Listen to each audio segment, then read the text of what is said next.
اس گھر کا دروازہ کبھی مقفل نہیں ہوتا، کبھی نہیں۔ ہم بچپن میں سنتے آئے تھے کہ وہاں کوئی نہیں رہتا۔ قبرستان کے بعد جو پرانا مکان ہے اسے کوئی نہیں خریدتا، کوئی نہیں رہتا، کوئی نہیں جاتا۔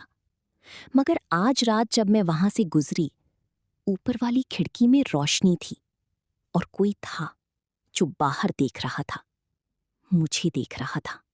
یہ شہر کا وہ کونا ہے جہاں لوگ آنا بند کر دیتے ہیں۔ ہمارے محلے میں ہر کسی کو پتا تھا قبرستان کے پیچھے والا مکان کسی کا نہیں ہے، نہ رجسٹری میں نام ہے، نہ کوئی دعویٰ کرتا ہے، بس کھڑا ہے دہائیوں سے۔ کاشف نے موٹر سائیکل روکی اور کہا، 20 سال ہو گئے یہاں رہتے، آج پہلی بار آئے ہو اس طرف؟ میں نے کہا، کل رات وہاں روشنی تھی۔ وہ چپ ہو گیا۔ سلیم بھائی قبرستان میں 20 سال سے چوکیداری کر رہے ہیں۔ ہم نے پوچھا، اس گھر میں کوئی آتا جاتا ہے؟ انہوں نے لالٹین نیچے کی، ہماری طرف دیکھا، پھر اس گھر کی طرف نہیں دیکھا۔ رات کو کبھی ادھر مت جاؤ، بس اتنا کہا۔ میں نے پوچھا، کیوں؟ وہ مڑ گئے بغیر جواب دیے۔ کاشف نے دھیمے سے کہا، چوکیدار کو بھی خوف ہے، یہ خبر ہے۔ بی اماں نے پہلے پوچھا، تم نے وہاں کیا دیکھا؟ میں نے کہا، روشنی۔ وہ خاموش رہیں، پھر آہستہ سے بولیں، وہ روشنی ہمیشہ جلتی ہے، ہم نے دیکھنا بند کر دیا ہے، روشنی نے نہیں۔ میرے رونگٹے کھڑے ہو گئے۔ کون ہے وہاں؟ میں نے پوچھا۔ انہوں نے میری آنکھوں میں دیکھا اور کہا، وہی جو کبھی گیا نہیں۔ ہم قریب گئے، بس دیکھنے کے لیے۔ دیوار کے ساتھ پرانی بیل چڑھی تھی، مگر بیل کے نیچے مٹی میں جوتوں کے تازہ نشان تھے، تازہ، رات کے۔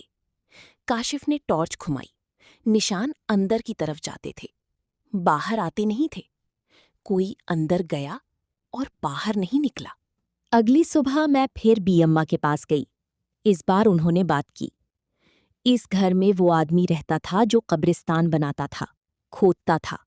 20 سال پہلے مر گیا، مگر بغیر قبر کے۔ لاش ملی نہیں، صرف جوتے ملے تھے دروازے کے اندر۔ میں نے سانس روکا۔ اور اب؟ میں نے پوچھا۔ اب بھی جوتے وہی ہیں، انہوں نے کہا، اندر۔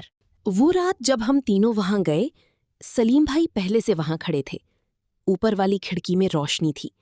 سلیم نے کہا، میں 30 سال سے یہاں ہوں، وہ روشنی ہر رات جلتی ہے، مگر میں نے کبھی نہیں دیکھا، آج پہلی بار دیکھ رہا ہوں۔ کیوں پہلی بار؟ کاشف نے پوچھا۔ کیونکہ کل میں نے جھانکا تھا اور اس نے مجھے دیکھ لیا۔ کاشف اندر گیا، میں اس کے پیچھے۔ ہمیں پتا تھا کہ نہیں جانا چاہیے، مگر جب چھت کا پرانا پنکھا گھومتا نظر آیا، بغیر کسی تار کے، بغیر بجلی کے، تو پاؤں جم گئے۔ کاشف نے ٹارچ نیچے کی۔ فرش پر جوتے تھے، بالکل دروازے کے قریب، پرانے، گلے سڑے، مگر ترتیب سے رکھے ہوئے، جیسے کوئی ابھی اتار کر گیا ہو۔ اوپر سے آواز آئی، کوئی چل رہا تھا۔ میں جانتی تھی کہ نہیں جانا چاہیے، مگر پیر خود بخود اٹھے۔ سیڑھیاں چرچراتی رہیں۔ اوپر پہنچ کر میں نے دیکھا، کمرے کا دروازہ آدھا کھلا تھا۔ روشنی اندر سے آ رہی تھی، مگر بلب نہیں تھا، تار نہیں تھا، بس روشنی تھی۔ اور دروازے کے پیچھے ایک سایہ تھا جو مجھے دیکھ رہا تھا۔ ہم نے دروازہ نہیں کھولا، ہم بھاگے۔ سیڑھیاں اترتے ہوئے میں نے گرتے گرتے بچی۔ کاشف نے ہاتھ تھاما۔ باہر آ کر ہم گھنٹوں خاموش بیٹھے رہے۔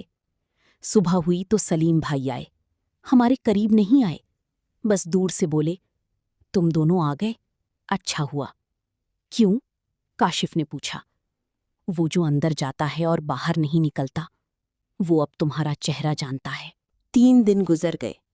کاشف نے فون کیا کہ وہ سٹوری نہیں لکھے گا۔ میں نے بھی سوچا بھول جاتے ہیں، مگر اس رات جب میں کھڑکی سے اس گھر کی طرف دیکھ رہی تھی، روشنی ابھی بھی تھی، اور جب میں نے اپنی کھڑکی میں شیشے کا انعکاس دیکھا میری پیچھے بھی کوئی کھڑا تھا۔ میں مڑی، کمرہ خالی تھا، مگر فرش پر جوتے تھے، ترتیب سے رکھے ہوئے۔